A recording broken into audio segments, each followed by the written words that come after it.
listening to PetLifeRadio.com. Animal Party is brought to you by Dog.com. For everything and anything dog, shop Dog.com today for all the top brands. Greenies, Frontline, Kong, Nylabone, Royal Canin, and more. Shop at Dog.com and use the promo code SADPARTY, SADPARTY, and get $15 off your order of $75 or more.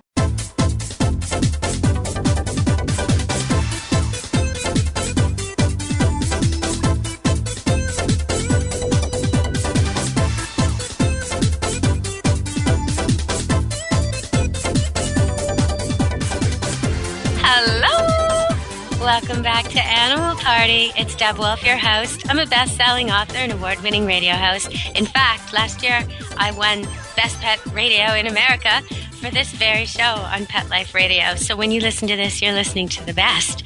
Today I've got a great guest on. His name is Charlie, and he comes to us from Noah's Wish, which you're going to love to hear about. They are who you want to see when you're leaving town because your house is on fire and there's a hurricane coming and the police are making you evacuate. And I'll tell you all about that and how he helps animals and what's Noah's Wish anyway. And what's that got to do with Noah? Okay, well, we'll talk about that. But I want to ask you, before we get this party going, I hope you brought some tunes and some comfortable clothes and you're ready to dance. I'm going to give you some good news. Last week on Vancouver Island, which is near where I live up here in Canada, north of Seattle, there was a family who was cleaning out their wood fireplace, and like usual, the daddy, put all the wood embers, which he thought were cold, into a bag and put them outside the front door. And like usual, he locked the cat out for the night, which it really surprises me that people still do that. But anyway, that's what he did, just like on Fred Flintstone, the old cartoon where they threw the cat outside. I never understood that, but okay. So he did that, and they went to bed. And the cat, whose name is Stinky Cat, it's a Bengal cat, fancy cat, but it's called Stinky Cat, I guess after that song on Friends. Very funny song. One of my favorite Friends moments of all time, Stinky Cat. So Stinky Cat was outside with this bag of cold embers, but the bag wasn't cold, and it started on fire. And it lit the house on fire. It burned a hole through the front door. It started the eaves and all the siding of the house. It was a terrible fire. So Stinky Cat started meowing and meowing and meowing, woke the whole house up. At one point, Dad came out to tell Stinky Cat to shut up, and he went near the front door, and smoke was billowing in. So, of course, well, the house is safe, the kids are safe, everybody's okay, and guess who gets to sleep inside now? Stinky Cat. Well done, Stinky Cat. But I think we sometimes underestimate the loyalty of a cat and the skills of a cat and the understanding. That cat knew the people were in trouble, and he knew he had to wake them, and he knew how to do it. And he chose to do it at peril to himself, sitting there inhaling the fumes, standing beside the fire. So good on you, Stinky Cat. All right, don't let your house become a part of this problem, though. Make sure you get candles that burn out quickly and stay with them. My trivia question for this party, see if you can walk around the party and schmooze the other guests and find out the answer. What is a salty dog? It's not a dog who swims in the ocean. What is a salty dog? See if you can figure it out. It's something in Vegas. I'll tell you that. What is a salty dog? Okay, so now we're going to welcome to the show Charlie. Charlie from Noah's Wish. And this is an organization that is tremendous. They have a one-track focus. Their only mission is to help animals in emergencies, disasters. That's their only thing. They don't boycott, they don't lobby, they don't do anything else. They just come in and save the animals. And so we're going to talk to them all about that. So we're going to have Charlie Crosby come on and talk to us after the break about Noah's Wish. Hang in there, everybody, and come back to the party.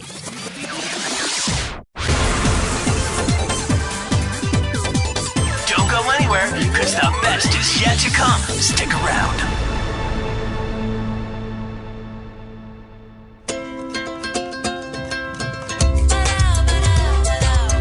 At Petco, we really love pets. There isn't anything we won't do to make sure they're getting the best products and the best care. So when you ask us a question like, so how do you feel about cat condos? We can say from experience, feels like home for her. Enter the code PARTY10, PARTY, the number 10, and get 10% off any order. No minimum at Petco.com. FTD's network of over 40,000 florists around the world have been creating beautiful handcrafted arrangements for 100 years. Each arrangement is delivered the same day and backed by FTD's 7-day satisfaction guarantee. For a century, people have trusted their most important occasions to the flower experts at FTD. Since Pet Life Radio is all about puppy dogs and flowers, our listeners, that's you, can get a 20% discount on your order. Just go to fluorop.com and use the code LUCKIES20 at checkout. FLEUROP.com. Code word LUCKYS and the number 20. Celebrate your special occasion and give her this classic semi-eternity band created with 1-carat brilliant diamonds, channel set in 14-carat white gold. Exclusively yours from ICE.com. Free shipping over $150, free returns, and 30-day money-back guarantee. Go to ICE.com and use promo code ACTFP and get 20% off your purchase. Or use promo code ADTFP and get 20% off at Diamond.com. ICE.com or Diamond.com. Get 20% off from Pet Life Radio. This year, Americans are expected to spend a jaw-dropping $36 billion on their pets. From lighted leashes to high-end spa products, the discriminating pet owner can find just about anything to pamper his or her pet. Hi, this is Michelle Fern. Join me every week for Best Bets for Pets, where we'll talk about the latest pet products and talk to the companies that make them. Best Bets for Pets, every week, only on PetLifeRadio.com.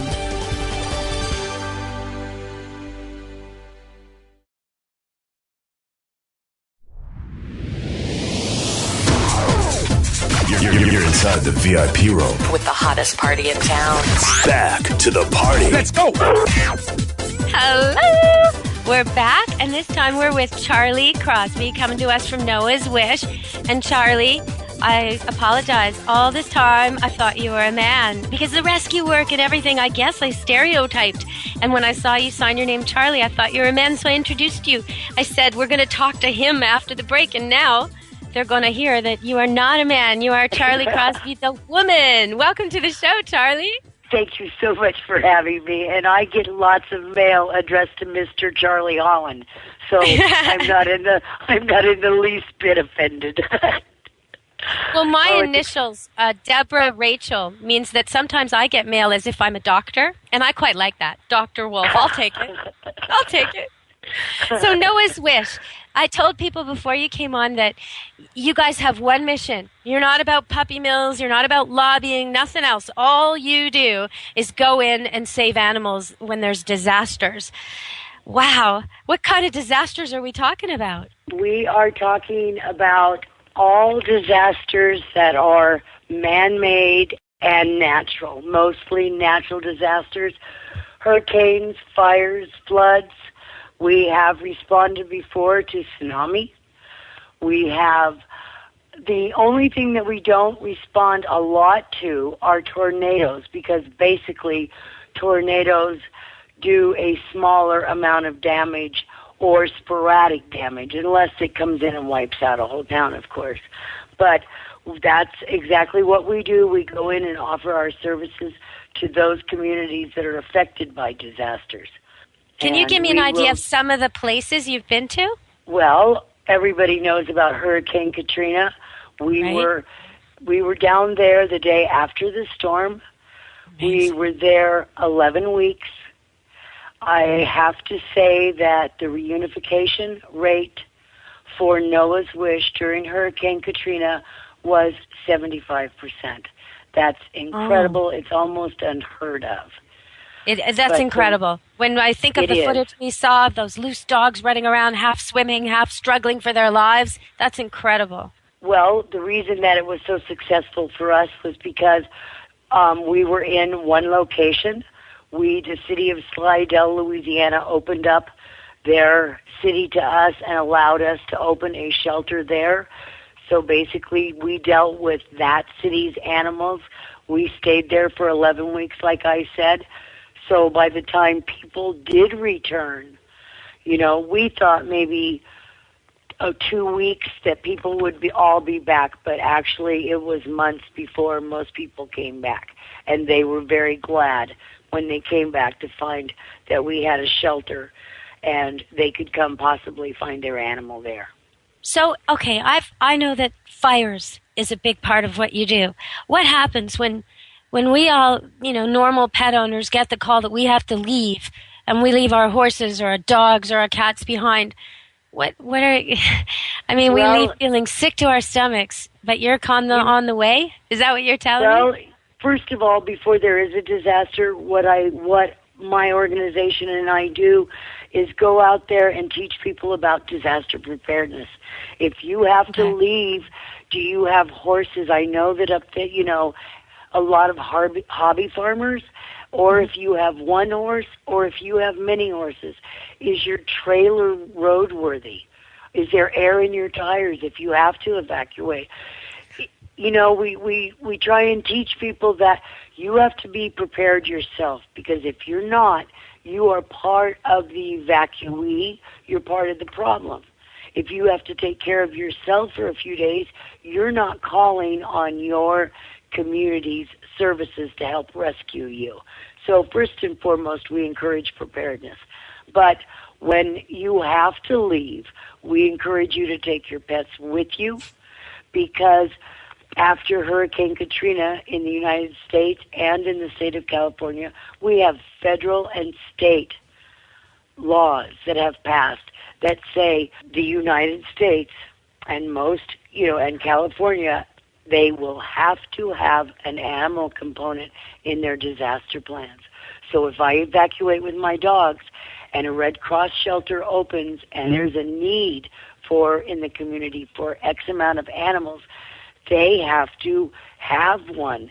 Therefore, they call on organizations like Noah's Wish that come in and will shelter those animals for as long as that community needs us. And in fires are completely different because they're quick. You are evacuated from a fire for 2 to 3, 4, 5 days, then it's done. In a flood situation, you need to open up a shelter for a longer term, and with hurricanes, the devastation is more, so the need is longer. So when you say you go in there, are you actually using facilities there, or are you moving animals somewhere else? Like, what are you doing? In a place like Katrina where everything's flooded and ruined, it sounds like you went up to a nearby town that was intact.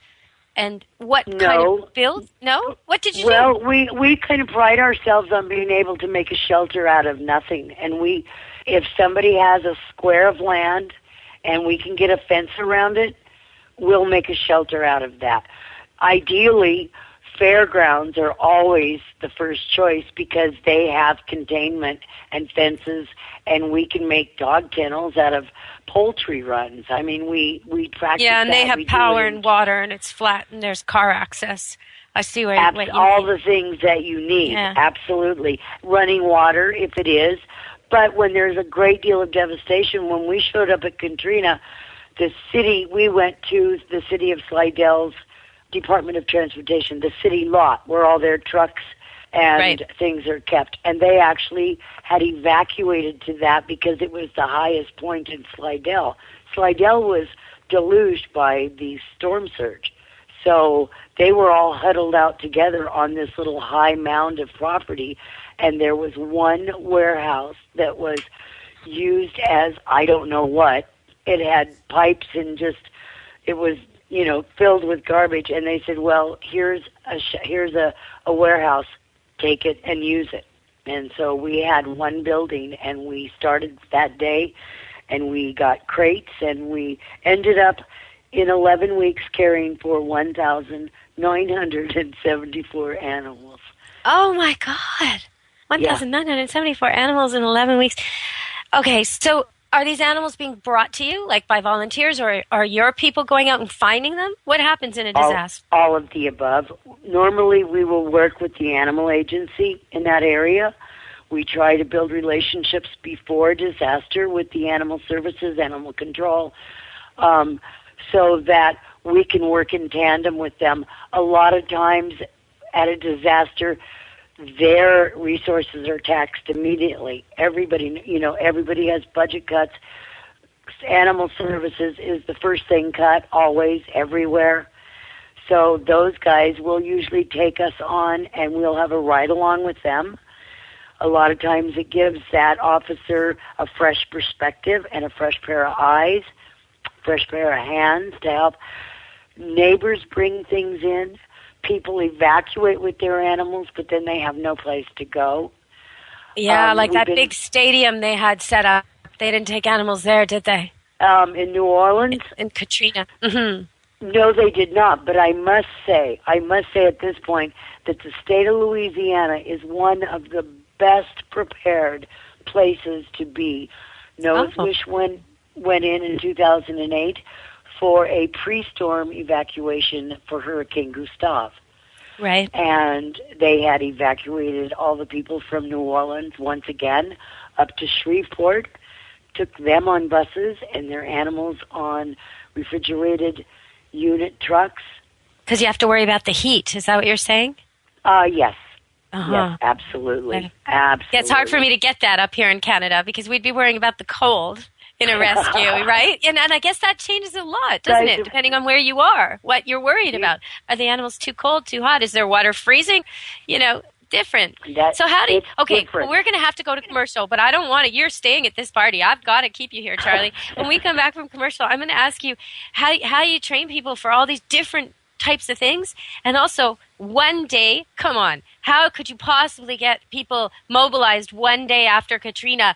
I mean, even the politicians weren't even on the screen yet a day later. So we're going to talk about that after the commercial, everybody. Stay tuned and we'll find that out. And we'll also hear, what's a salty dog? We'll find that out too.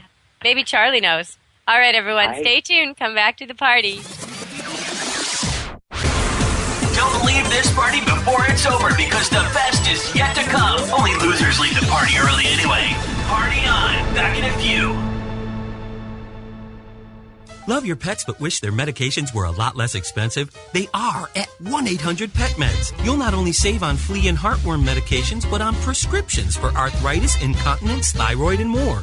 And you get fast service, free shipping, and a 100% satisfaction guarantee. Plus, our licensed pharmacists ensure accuracy, monitor drug interaction, and more. See why over 5 million people have trusted their pet's health to 1-800-PET-MEDS, America's largest pet pharmacy. Call now or order online. Go to petmeds.com/party, PARTY, to get 10% off any order and free shipping on orders of $39 or more. There's a movement afoot, ShoeBuy.com. Join the millions of people who shop ShoeBuy.com's over 400 brands and 500,000 products. Order now and get free shipping and free return shipping. ShoeBuy.com, the world's greatest shoe store. Walk your dog in style and comfort. Enter the code ANIMAL, ANIMAL, at checkout and get a 10% discount plus free shipping at ShoeBuy.com.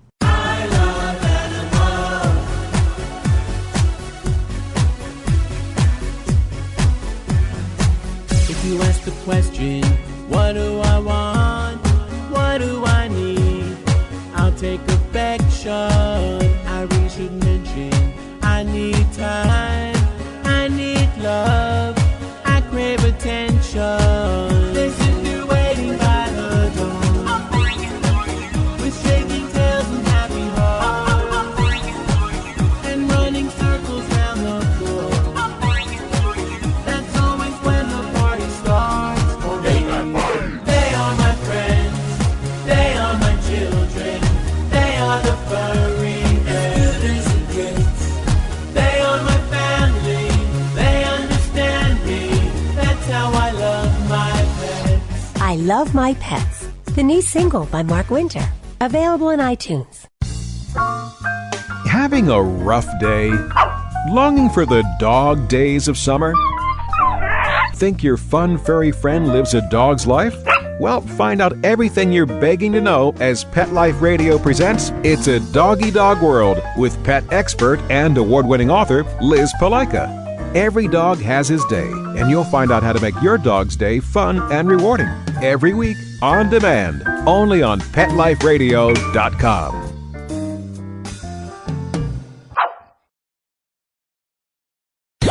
Let's talk pets. Let's talk pets On Pet Life Radio. Pet Life Radio. PetLifeRadio.com.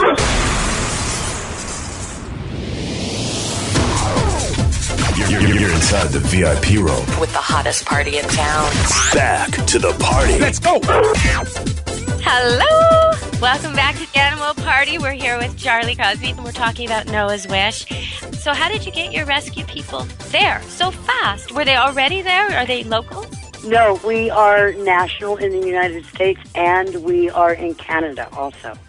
Okay. We have a huge base out of BC, and we also have quite a few in Ontario. So when you say BC, I immediately think forest fires. Is that a big part of your work out here? It is. Actually, I was lucky enough to be at the first training in BC in 2003 in May, and in August we were called in to the firestorms that they had up in Canada, which was just absolutely horrible and devastating for the Canadians because they hadn't had anything like that in 50 years. And we actually you were in the up there Okanagan almost fires? a month. Is that what you're saying? You were in the Okanagan I was. Oh Yes, my gosh, we were. I was there then too, and the year after, and I took some animals. That was terrible, devastating. And people, it wasn't fast. People were out for a whole months and months. They couldn't go back to their homes. We were there, and we were there probably 2.5 weeks and went to Kamloops, and I came home for a week and turned around and went back for 2 more weeks to Kelowna for the evacuations, and we worked with the BC SPCA up there at the shelters and did a lot of rescue, search and rescue. So how do you get there so fast? I am a coordinator. We have coordinators in each of our 8 regions and in Canada also. But as in Katrina, we have what you call an MOU. It's a memorandum of understanding. It's a prenup, so to speak. Okay. And you can have those with different cities and counties and states. And we had built up a relationship with the city of Slidell. We had an agreement in place with them. They knew they were going to get hit. So they had called us in advance, and we were coming in advance, but unfortunately all the airports shut down. So we got as far as Houston, Dallas, Houston, and then we drove the rest of the way, which is why we were able to get in there so quickly. But we have, as a coordinator, all of our coordinators, we try to get in within 10 hours of it being asked to come in, and coordinators should be there even quicker than that. We can, with the counties that we have here in California, we have coordinators in Northern and Southern California. As coordinators, I am basically in charge of anything that would happen in Oregon, Washington, Alaska, and Utah, and parts of Idaho. And I actually responded to fires up in Montana.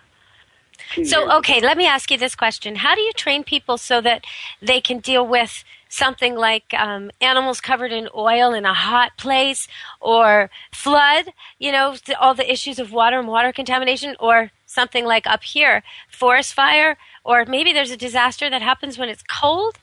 How can they possibly be trained for all these things? What do you guys do? Well, what we do down here in the United States is we have so much training. There are lots of organizations. We are not trained for the oil removal of birds, although the Bird Sanctuary wants to set up a training and have the local Noah's Wish people in Northern California come and learn. But we actually have trainings every year, and they are done in all of our 8 regions. And anything that you want to find out about our trainings, where we are, the disasters that we've responded to, all that information is on our webpage. Oh, there's a really cute picture on there, too, a Katrina photo of a pit bull with on top of it a Cocker Spaniel.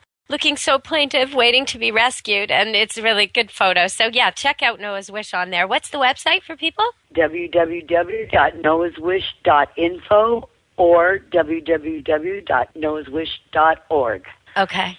How can people help you? What do you need? Do you need people? You know what? We always need people. We need people to come to our trainings, and there's a list of those. The 2011 training information, the training curriculum, the locations and the dates. Registering you can do online. Always online. If we're currently on watch for a disaster, it will say that we're right now it says that we're not deployed to any incidents at this time. When we need help, always in a disaster, it's like the Red Cross. The best thing you can do is donate money, and you can donate it on PayPal or whatever, snail mail to the office. But a lot of times, depending on where the disaster is, there's always that group of people that feel the need to help.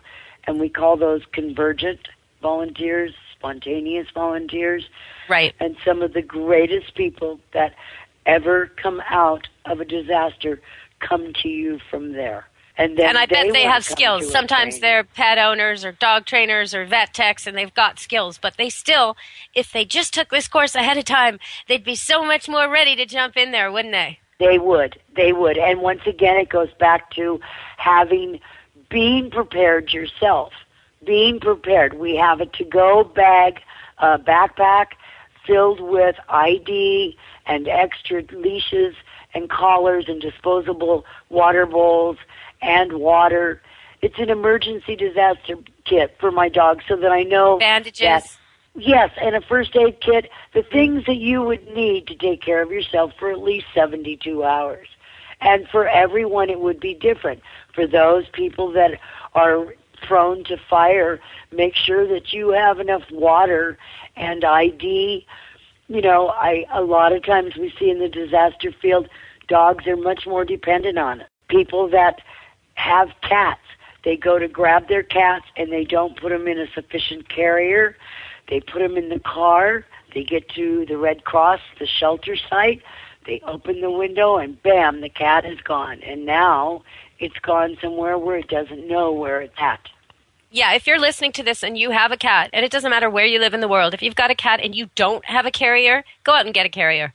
They're very cheap at secondhand stores. You don't have to get a new one. Just get one that's secure, clean it up really well. You've got it in case you need it. If your cat's really ill or injured or you have to evacuate sometime, you need a carrier. There's no other option. So just get one. Not a little bag that's cute that the pet sits in. I'm not talking about that. I'm talking about a small little hard cage with a handle on the top.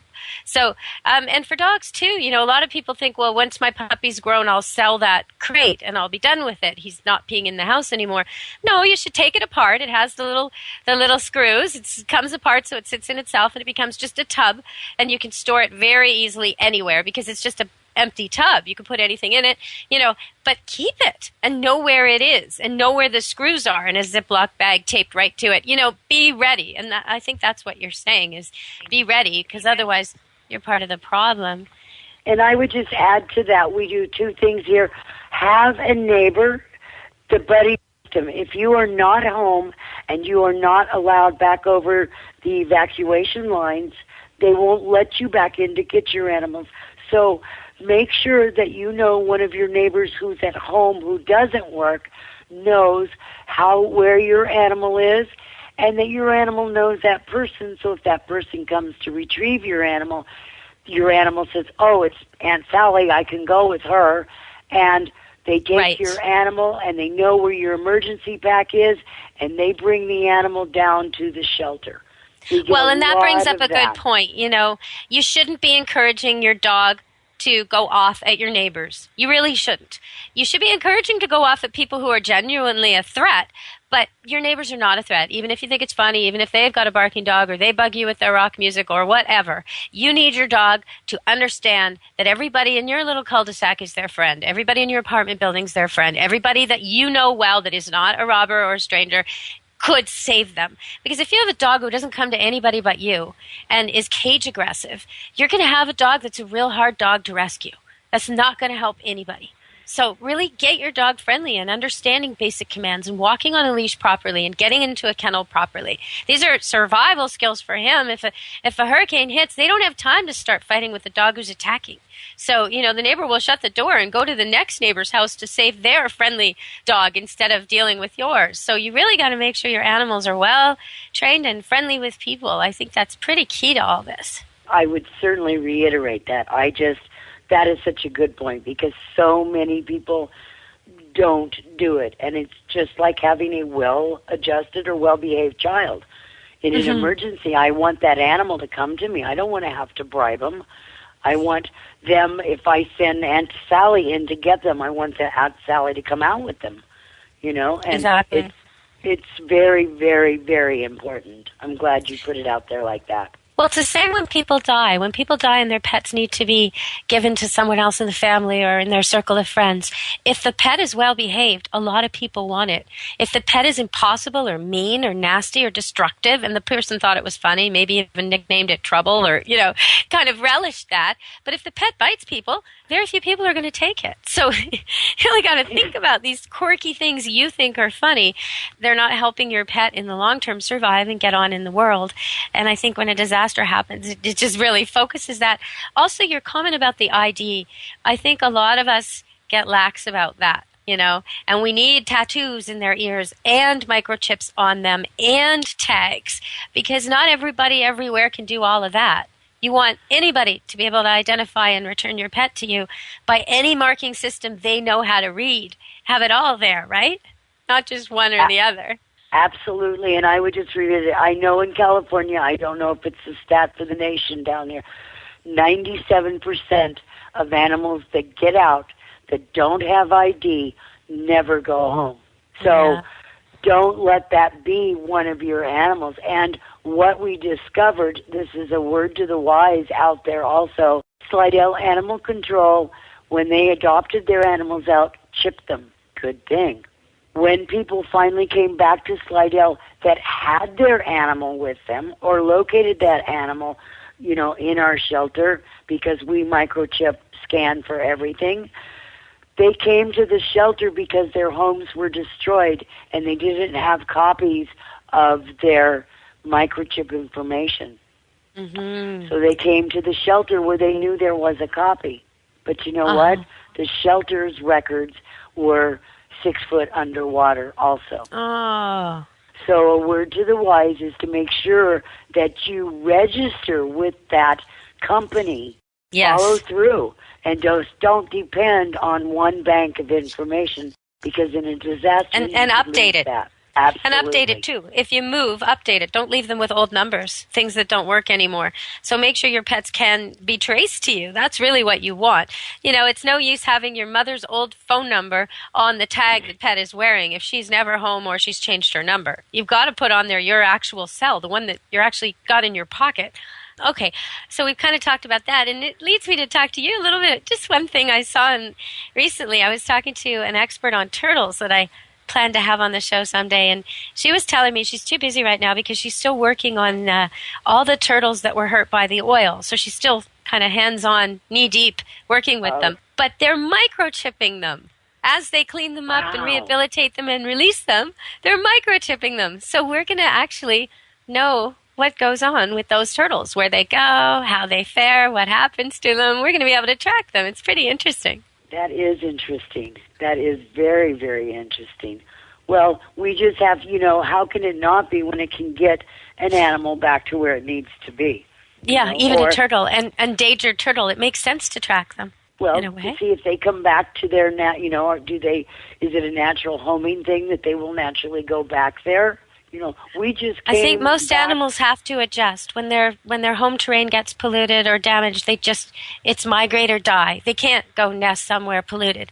So it'll be interesting to see where they turn up. But there seems to be a migration going on all over the world like that. Lots of changes because of fires, because of global warming, because different things are growing in places they didn't used to grow, and all kinds of birds coming where you don't expect them. I mean, everybody, keep your eye out, because if you see a bird in your garden and you look in the bird book and you're sure it's that bird and it says, no, not resident in your area, well, maybe it is now because things have changed. Anyway, I thank you very much, Charlie Crosby. Thank you for coming on the show and telling us about Noah's Wish. And do you know what a salty dog is, Charlie?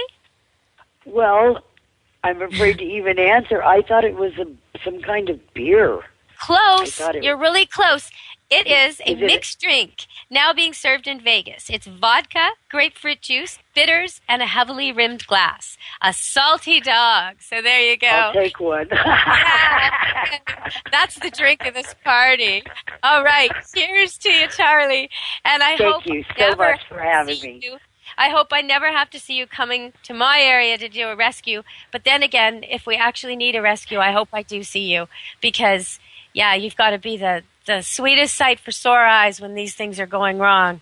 Thanks again for having us, and anybody that wants to can once again just take a look at the website and glean any information. If not, call the office. They'll be glad to answer any questions. So if you're adventurous, if you have a way with animals, if you want to do something good, if you're able on a moment's notice to get away and get to a disaster, and you've often sat and watched these things transpire in the news and you've thought, I want to be there, I want to do something. Well, now's your time to sign up for one of these courses and get trained so you'll be someone they actually can make use of when disaster strikes. And you won't be watching it on the news anymore. You'll be going there and helping animals survive. So thank you so much, Charlie, and thanks to Noah's Wish. Thank you for having us. Bye-bye. Great party. Okay, well, I hope you'll come back and party with us again. Anytime. Anytime Right, at all. sure. Just call. Thank you.